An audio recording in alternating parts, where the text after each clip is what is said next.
Bueno, vamos a complementar ahora entonces el grupo 14 con una parte correspondiente a silicio. Habíamos mencionado que el carbono en el grupo 14 es un elemento denominado o considerado como singular del grupo, en virtud de que tiene el átomo con el menor tamaño. El tamaño particular que tiene el átomo de carbono y el hecho de otras características, como es por ejemplo la posibilidad de la tetravalencia, es decir, de formar estructuras con 4 enlaces en distintas combinaciones de simple, doble y triple, hacen que, unido a una fuerza de enlace derivada justamente del tamaño relativamente pequeño del átomo de carbono, es una fuerza de enlace considerable, la posibilidad de formar cadenas, la enorme variedad de estructuras a partir de esa versatilidad química eh, que puede formar el carbono, y el hecho de que sea justamente un elemento tan particular, lo van a distinguir del resto de los elementos del grupo 14, y cuando pasamos al silicio, que es el segundo elemento del grupo 14, hay un aumento de tamaño del átomo que en gran parte explica las diferencias de propiedades. Es decir, se pierde, por ejemplo, o disminuye muy notablemente la posibilidad, la capacidad de formación de enlaces pi, disminuye la fuerza de los enlaces, y debido a eso, el átomo de silicio no participa en grandes cadenas, es decir, no forman los átomos de silicio grandes cadenas de átomos iguales, como si lo tiene de una manera abrumadora el carbono. Entonces el silicio tiene en realidad más que una afinidad por otro átomo de silicio, tiene una mucha mayor afinidad y un enlace mucho más favorable con átomos de oxígeno. Entonces lo vamos a ver muy asociado a átomos de oxígeno, y no por casualidad y por ese motivo, el silicio y el oxígeno, en el orden oxígeno-silicio, son los dos átomos más abundantes de la corteza terrestre, que están presentes en una gran variedad de estructuras, en una gran variedad de minerales. Entonces, como decimos, es el segundo elemento en abundancia en la corteza terrestre, después del oxígeno. Ahí vemos justamente en esa tabla ese puesto de segundo elemento en esa situación de la corteza terrestre. Y vemos que en porciento de átomos, obviamente son valores estimativos, andan por el 22%, así casi un cuarto de los átomos de la corteza terrestre son de silicio, y con un porciento en peso o en masa muy cercano al 30%.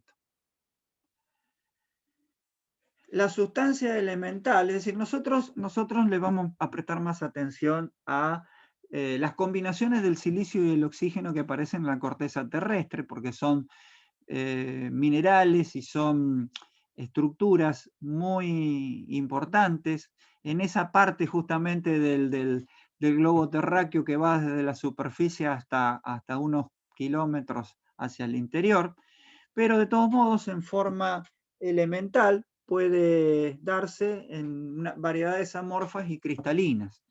Cuando hablamos de variedades cristalinas o estructuras cristalinas, nos referimos a cualquier sustancia de cualquiera de los modelos que estudiamos que presenta un ordenamiento característico de las unidades que lo forman, un ordenamiento tridimensional de las unidades que lo forman, ya sean estas moléculas, átomos o iones.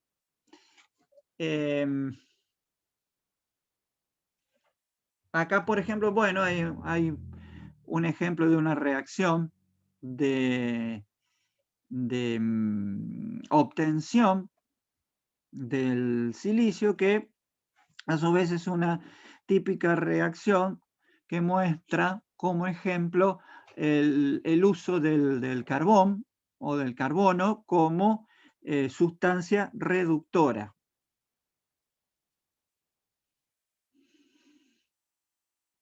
El silicio elemental tiene una estructura similar al diamante.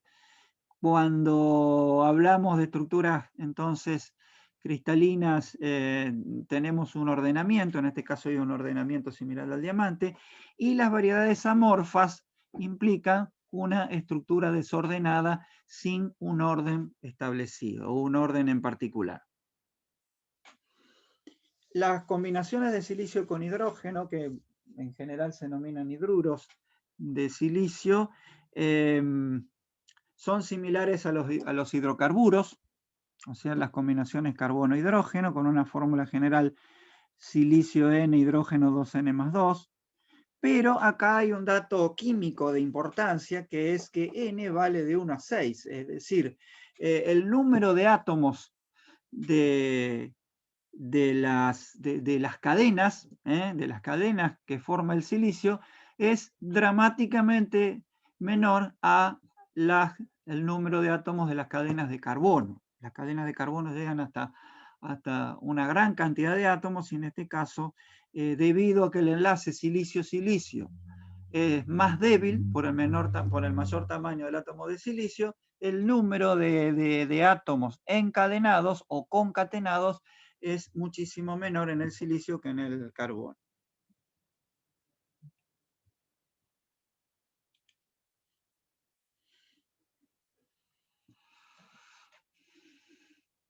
En general, estos compuestos se denominan silanos y tienden a ser menos estables que sus análogos de carbono, puesto que el enlace silicio-silicio es más débil que el enlace carbono-carbono, como decíamos. Incluso el enlace silicio-hidrógeno es un poco más débil también que el enlace carbono-hidrógeno. Son gases o líquidos volátiles, el punto de ebullición aumenta con la masa molecular, bueno, como es normal que ocurre, y la estabilidad térmica disminuye con el aumento del número de átomos de la cadena. Así, cuanto más grande la cadena, más fácilmente se puede romper. Ahí vemos, por ejemplo, el caso, estructuralmente análogo al metano, del silano. Si bien el carbono es un átomo singular, en los grupos, principalmente de los elementos representativos o denominados representativos, 1 y 2, y de los grupos 13 al 18, se da que existen similitudes en los compuestos y en las estructuras que forman los átomos de un mismo grupo. En este caso hay una analogía entre la molécula del tetrahidrosilano, que es el análogo del metano. Presentan algunas reacciones con oxígeno y con agua. Y, como decíamos, nos van a interesar más las... obviamente nos interesa comparar esos compuestos, como por ejemplo los hidruros de silicio, desde el punto de vista no tanto de los compuestos en sí, sino en comparación con los compuestos análogos de carbono, pero específicamente en el caso de silicio nos van a interesar más las combinaciones en donde aparezca junto al oxígeno. Entonces, tenemos entonces los óxidos, el óxido principal es el dióxido de silicio, que se denomina sílice y que se presenta en varias formas cristalinas. Y hay un dato estructural sumamente importante que dice acá: cada átomo de silicio está enlazado tetraédricamente a 4 átomos de oxígeno y se presenta en distintas variedades cristalinas que se diferencian en la forma en que se disponen espacialmente esos tetraedros de silicio oxígeno 4. El cuarzo, la tridimita, la cristobalita. Y hay una cuestión acá, estamos diciendo que el silicio está siempre enlazado tetraédricamente a 4 átomos de oxígeno. Pero por otro lado nos dicen que la fórmula es silicio-oxígeno 2. Y en la estructura hay unidades silicio-oxígeno 4. Entonces es interesante entender por qué se hace. ¿No? Que en realidad esa no es una situación contradictoria, sino que si nosotros analizamos un dibujo de la estructura, con un tetraedro en donde aparece el silicio, y esto le ocurre a cada uno de los silicios de la estructura, unido a 4 átomos de oxígeno, es decir, todos los silicios del dióxido de silicio están formando tetraedro. Pero ¿qué es lo que ocurre? Los 4 átomos de oxígeno de cada silicio a su vez están compartidos con otro silicio. O sea, esta rayita que sale, que parte de cada átomo de oxígeno, tiene en el otro extremo otro átomo de silicio. Por lo tanto, cada átomo de oxígeno está compartido por 2 átomos de silicio. ¿Y eso qué significa? Que el silicio, teóricamente, en realidad, de cada oxígeno, tiene como propiedad, por decirlo así, la mitad del oxígeno. Si bien los átomos no se pueden dividir, pero hipotéticamente nosotros podemos considerar que cada uno de los oxígenos corresponde mitad y mitad a cada silicio. Entonces, este silicio que vemos acá, a él le corresponden 4 mitades. Y 4 mitades son 2 unidades. Y por lo tanto, la relación es silicio-oxígeno 2. Es lo que se denomina una fórmula empírica, que me da la relación de átomos de cada elemento constituyente. Y también se va a dar esa situación de que cada silicio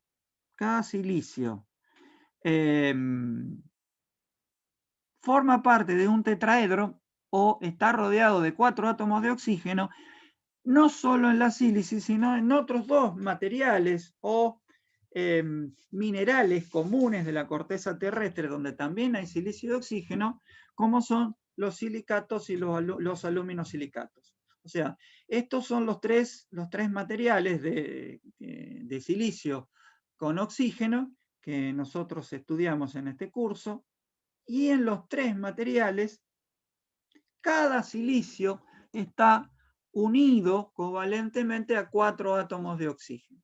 Invariablemente eso se da para las tres estructuras, para los 3 materiales. Vemos acá que en el dióxido de silicio, cada silicio comparte sus 4 átomos de oxígeno. Bueno, después aparecen algunos usos de la sílice que nosotros ya por ahí conocemos. La extracción de fósforo, la obtención de fósforo, por ejemplo, en la fabricación de cemento, la fabricación de vidrio, porque resulta que el dióxido de silicio es el componente principal de la arena, y la arena se utiliza en la fabricación del vidrio.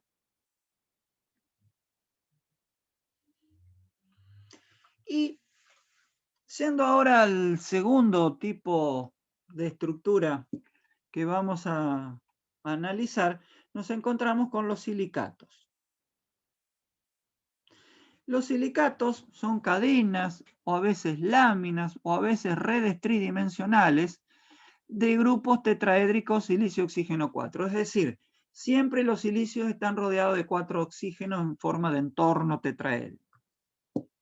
En los silicatos se dan dos, o se pueden dar en general, 2 situaciones en relación a los átomos de oxígeno. O sea, si nosotros analizamos todos los silicatos, vamos a ver 2 tipos de situaciones para los átomos de oxígeno. Átomos de oxígeno denominados terminales o no compartidos, que son unidos directamente a los silicios y no están unidos a ningún otro átomo.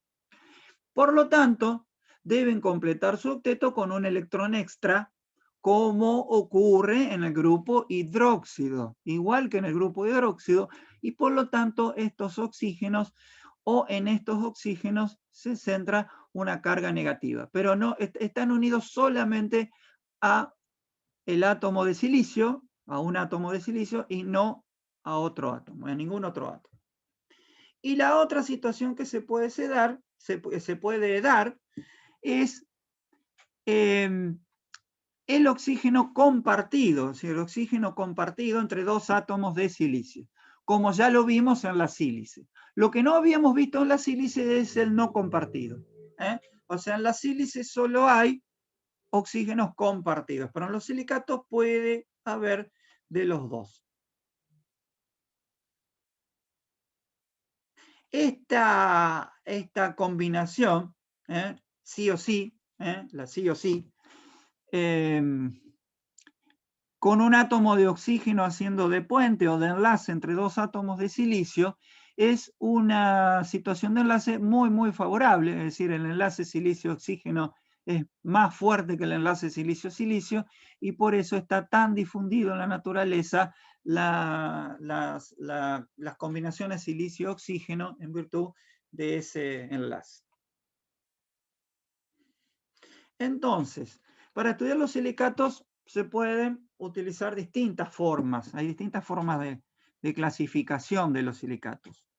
Una forma, que es la que vamos a usar nosotros acá, es especificar o clasificarlos en virtud de los números de oxígeno, de átomos de oxígeno compartidos. Entonces, en primer lugar tenemos un tipo de silicatos que contienen aniones discretos silicio-oxígeno 4 con 4 cargas negativas, un anión tetraédrico, obviamente, y que no tiene ningún átomo de oxígeno compartido. ¿Por qué? Porque como vemos, tiene 4 cargas negativas que le dan los 4 oxígenos en forma de no compartidos. O sea, acá no hay oxígenos compartidos. Ese es un anión como cualquiera. Y por lo tanto está formando en estos silicatos, este anión tiene que estar acompañado de los contraiones que son cationes. Por ejemplo, catión berilio. Puede ser los cationes que acompañan a los aniones de los silicatos, pueden ser cationes de alcalinos, alcalino-térreos, berilio, calcio, magnesio, sodio, potasio, eventualmente amonio, puede ser algún catión de metal de transición, pero siempre tiene que haber cationes como contraiones de las estructuras aniónicas.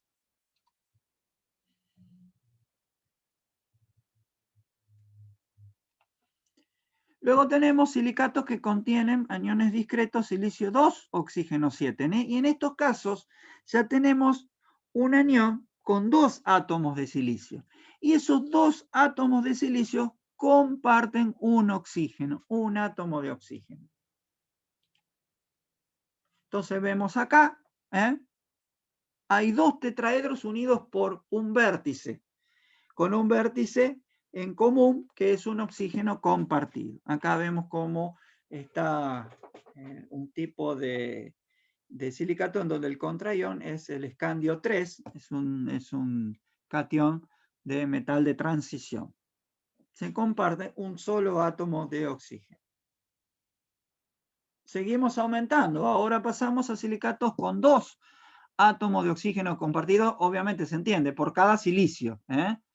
En estos casos son silicatos con aniones de tipos laminares, formando láminas o estructuras, digamos, tipo extendidas en un espacio reducido, con una anchura reducida.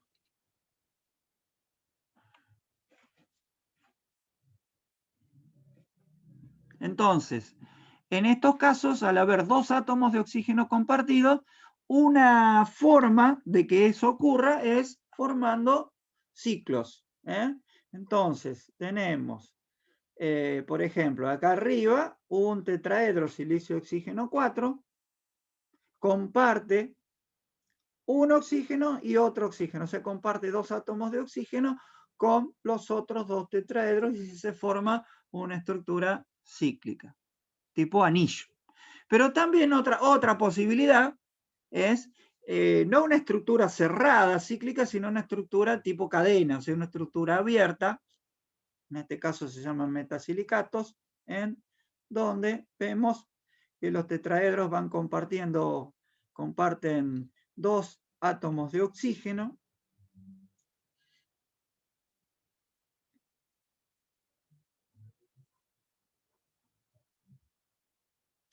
Y en este tipo de silicatos, cuando se los acidifica, se forma un gel.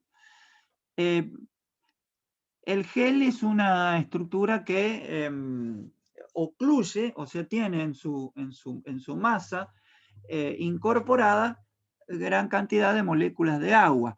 ¿Qué es lo que ocurre? Como habíamos dicho, los átomos de oxígeno no compartidos, que son átomos terminales, son átomos similares a los de un ion hidróxido. Entonces, son típicamente sitios básicos bronce, o sea, son captadores o aceptores de hidrogeniones.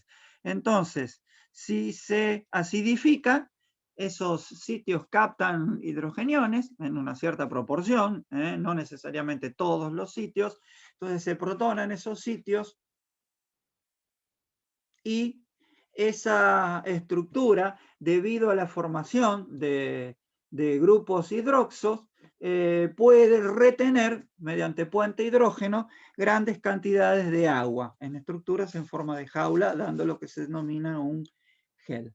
Este material, si se calienta, sufre pérdida de moléculas de agua, es decir, se deshidrata. Al deshidratarse se endurece, se compacta, se contrae y se genera un material denominado sílica gel, que es un material muy utilizado, por ejemplo, en laboratorio, para absorber agua. O sea, como es un material que proviene de la deshidratación del gel, tiene la posibilidad de volver a incorporar agua, tiene mucha avidez por agua, entonces es un material desecante o deshidratante. Por lo tanto, se usa como deshidratante y por su elevada superficie específica, es decir, la superficie expuesta por unidad de masa, se puede utilizar en cualquier fenómeno que implique contacto con reactivos, pudiendo actuar, por ejemplo, como catalizador o más bien como soporte catalítico. Ahí vemos, por ejemplo, un sobrecito lleno de estas pelotitas que son justamente de sílica gel, de ese material deshidratante. Y estas bolsitas son las que se suelen encontrar por ejemplo, en zapatillas o en bolsos o en ciertos productos o de vestimenta o de uso cotidiano, en los cuales se necesita que no entre humedad, entonces se necesita mantenerlos secos para que no haya problemas, y entonces ese es uno de los usos que tiene.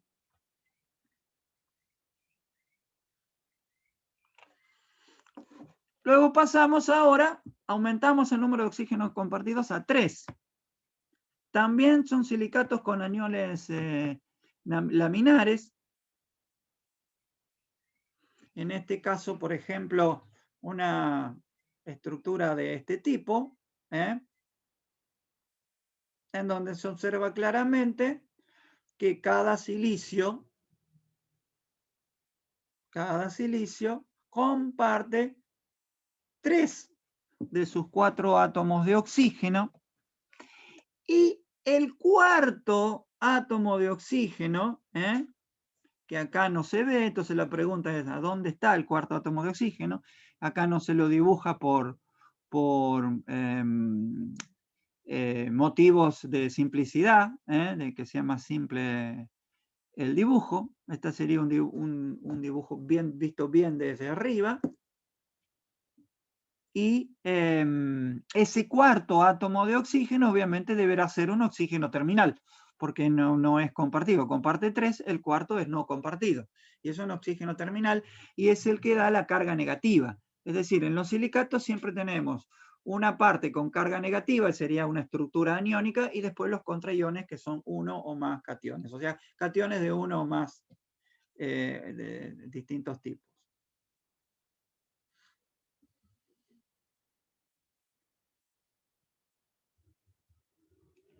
Un ejemplo son las micas, que son típicas estructuras laminares.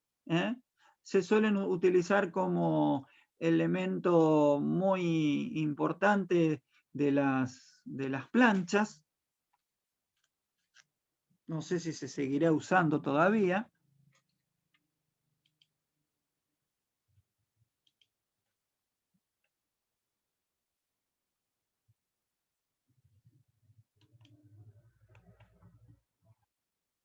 Acá vemos una imagen, un video donde muestra en una piedra esta parte que se ve acá brillosa en forma de pequeñas láminas, es justamente una muestra de mica, de un tipo de silicato, de tipo laminar. Y luego pasamos a 4 átomos de oxígeno compartidos. Ya habíamos visto que 4 átomos de oxígeno compartidos ocurren en la sílice. Pero además hay 4 átomos de oxígeno compartidos en los aluminosilicatos.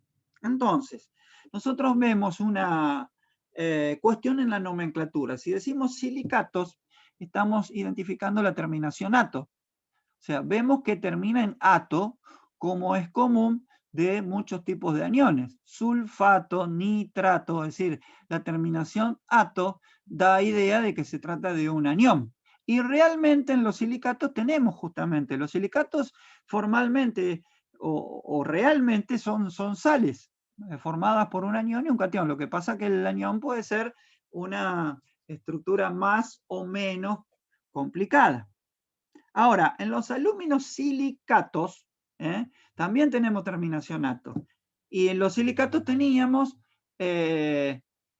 oxígenos no compartidos en todos los casos. En todos los silicatos hay oxígenos no compartidos que dan la carga negativa. Pero en este caso, en los aluminosilicatos tenemos terminación ato, pero hay 4 átomos de oxígeno compartidos. Entonces el tema, ¿cómo ocurre? En la sílice, evidentemente, no hay carga negativa porque los 4 átomos están compartidos. Entonces, para entender la estructura de un aluminosilicato, podemos partir con un modelo hipotético, que no implica que se hayan formado de esa manera, sino que es para entenderlo, partir de una estructura de sílice. Es decir, lo que vemos ahora es un modelo de visualización de un aluminosilicato a partir del dióxido de silicio. Partimos del dióxido de silicio y llegamos al aluminosilicato. Partimos de la estructura de dióxido de silicio, en donde mostramos 2 tetraedros. Esto recuerden que es una estructura tridimensional. Cada uno de los oxígenos de cada silicio está compartido por 2 átomos de silicio. Y acá mostramos 2 de esos tetraedros, de la sílice. Bueno, entonces ahora hipotéticamente vamos a hacer lo siguiente. Vamos a ionizar completamente uno de los átomos de silicio, el de la izquierda. Para eso, cada uno de los enlaces silicio-oxígeno lo vamos a ionizar. ¿De qué manera?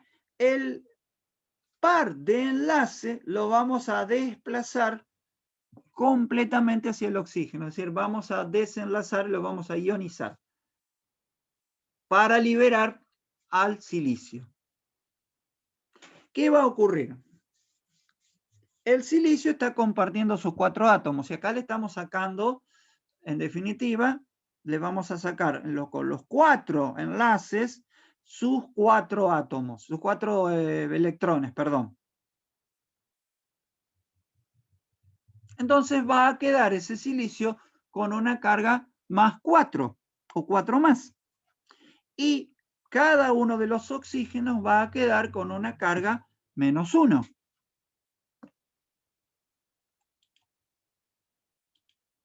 Entonces, como observamos acá, ¿qué es lo que vemos? El silicio lo hemos convertido, lo hemos liberado, lo hemos desenganchado, lo hemos desvinculado, desenlazado del entorno tetraédrico y nos ha quedado un catión silicio más 4, que lo vamos a reemplazar por un catión aluminio más 3. A su vez, los oxígenos, como decíamos, quedaron con cada uno con una carga negativa. Entonces, sacamos el silicio, fuera silicio, y entramos el aluminio más 3 en ese hueco denominado hueco tetraédrico. Así es como se denominan en las estructuras tridimensionales los espacios vacíos que hay en un entorno rodeado de átomos. Por ejemplo, puede ser un hueco tetraédrico, un hueco octaédrico, un hueco cúbico, y ahí en el medio hay algún catión. En este caso, sacamos el silicio más 4 y colocamos el aluminio más 3. Y ahora, como podemos suponer lo que viene, ¿qué vamos a hacer? Vamos a restituir los enlaces. Y ahora van a pasar a ser enlaces aluminio-oxígeno. Es decir, volvemos a enlazar los oxígenos, hacemos la operación inversa a la anterior, siempre hipotéticamente, obviamente, y entonces nos van a quedar los 4 oxígenos enlazados al aluminio, al átomo de aluminio que hemos incorporado. De esa forma, hemos generado ahora un tetraedro, pero ahora es aluminio, oxígeno 4. ¿Y cuál es la cuestión? Acá va a haber una cuestión de cargas. Como había 4 cargas negativas y esas 4 cargas negativas las cedimos al aluminio, que era aluminio más 3, en el aluminio quedó un sitio de carga menos 1. Porque sacamos un más 4 y pusimos un más 3 y restituimos, entonces nos quedó desbalanceado, nos quedó menos 1. Por lo tanto, para completar esta estructura, ¿qué tenemos que agregar? Cationes contra iones, al igual que en los silicatos. Por ejemplo, como se menciona ahí, como se observa ahí, un catión sodio puede ser calcio, puede ser amonio, puede ser otro catión alcalino o alcalino térreo.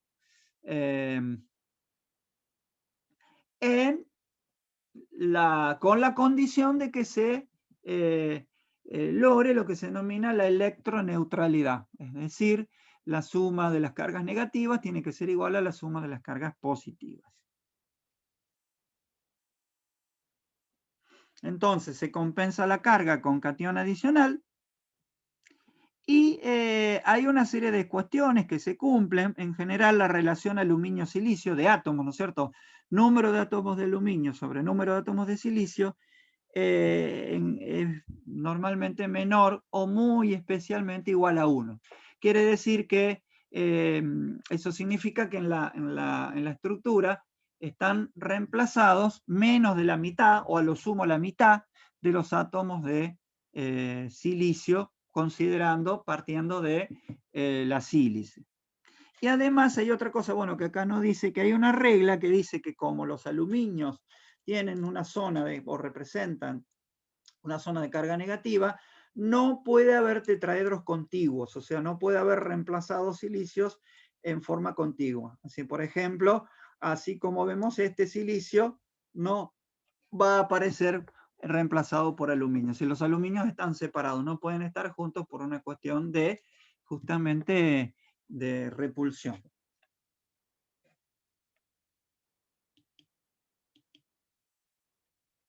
entonces se generan, al igual que en los silicatos o incluso en la sílice, estructuras tridimensionales.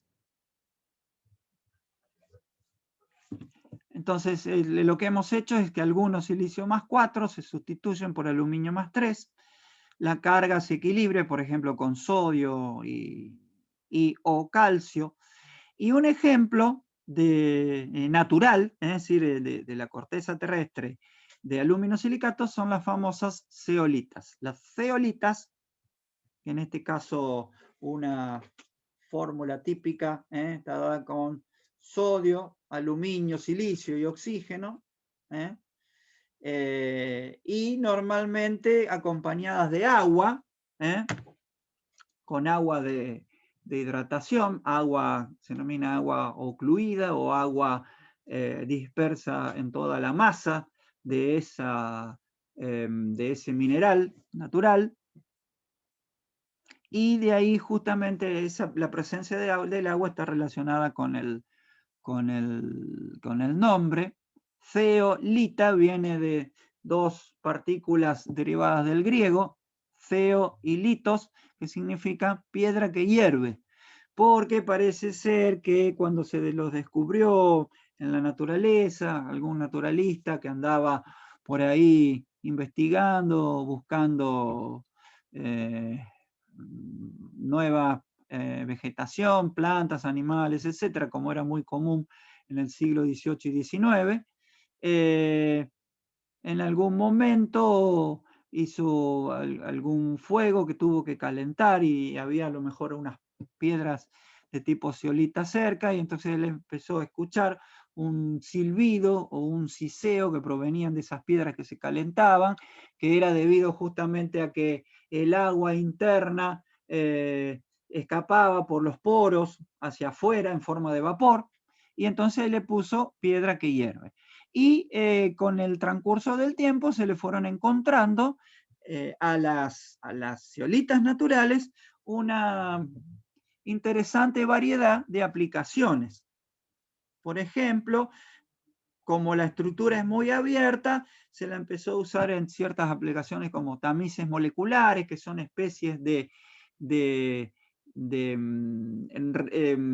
se utiliza la zeolita para retener ciertas moléculas y otras no, como soportes de catalizadores, en reacciones de intercambio iónico, que ya vamos a ver qué es en las próximas clases. Y hubo tanto éxito en estas aplicaciones con las zeolitas naturales que se diseñaron, a su vez, métodos para obtenerlas artificialmente. Una vez que se descubrió cuál era la fórmula, se diseñó una manera de sintetizarlas, es decir, de obtenerlas químicamente, y así poder, variando las condiciones de la síntesis o de la reacción química que las produciría, lograr características mejores que en la de la naturaleza. Algo de eso habíamos visto cuando hablamos de el anodizado que se hace para artificialmente, en el caso del aluminio, lograr artificialmente una capa de óxido más gruesa, compacta, más uniforme y de mejores características que la propia capa natural, es decir, es una forma de imitar a la naturaleza. Entonces, con esto damos fin a esta parte correspondiente al elemento silicio.